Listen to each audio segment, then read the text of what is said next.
নমস্কার বন্ধুরা, তোমরা নিশ্চয়ই ভালো আছো, আমরাও ভালো আছি। আর দেখো সকাল সকাল আজকে তোমাদের একটু ঝকঝকে আকাশ দেখিয়ে দিনটা শুরু করলাম। কারণ এত সুন্দর রোদ উঠেছে দুদিন ধরে, মনে হচ্ছে যেন ঠিক পুজোর আগে আগে যেরকম রোদ ওঠে সেরকম রোদ। আর কদিন ধরে ইচ্ছা হচ্ছিলো একটু বাঁধাকপি খাই, বাঁধাকপি নিয়ে এসছে, কিন্তু বাঁধাকপিটা খুব একটা ভালো ছিল না এই সময়ের বাঁধাকপি। তো তাও আমি কুকারে একটু ভাপিয়ে জলটা ফেলে নিয়ে দেখো করছি। এখন অবধি হয়নি বাঁধাকপিটা, একটু কষানো হচ্ছে। তা মোটামুটি হয়েছিল, বাঁধাকপিটা খুব একটা যে ভালো হয়েছিল তা না, কারণ এই সময়ের বাঁধাকপি আর খুব একটা ভালোও ছিল না, হয়তো ভালো হলে একটু ভালো লাগতো খেতে। তা চলো তোমাদের সঙ্গে পরে দেখা হবে। বন্ধুরা দেখতেই পেলে কি রোদ উঠেছে, মানে দুদিন ধরে এত রোদ উঠছে, মনে হচ্ছে পুরো যেন ভাদ্র মাস। মানে এটা যে কী মাস, আষাঢ় মাস চলছে, আষাঢ় মাস তো এখনও শেষ হয়নি, বোঝাই যাচ্ছে না।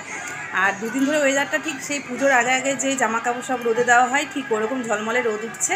বেশ পুজো পুজো একটা ভাব চলে এসছে এর মধ্যে। আর পুজো তো দেখতে দেখতে চলেই আসবে ধরো। আর আজকে যাবো মেয়ের স্কুলে, যাব, কালকে যাওয়া হয়নি, আজকে যাবো স্কুলে। তার জন্য মোটামুটি রান্না এখন মোটামুটি হয়েই গেছে। আর ওই যে বাঁধাকপিটা দেখলে যে বাঁধাকপিটা করছি, আর এখন বাঁধাকপি কেমন লাগবে জানি না, তবে তো একটু ভাপিয়ে জলটা ঝরিয়েই করছি। তো দেখা যাক। আর মেয়ে এখানে বসে টিভি দেখছে, এবার আমি অন্যান্য কাজগুলো করে নিয়ে স্নান টান করে মেয়েকে নিয়ে স্কুলে চলে যাব। তো টাটা।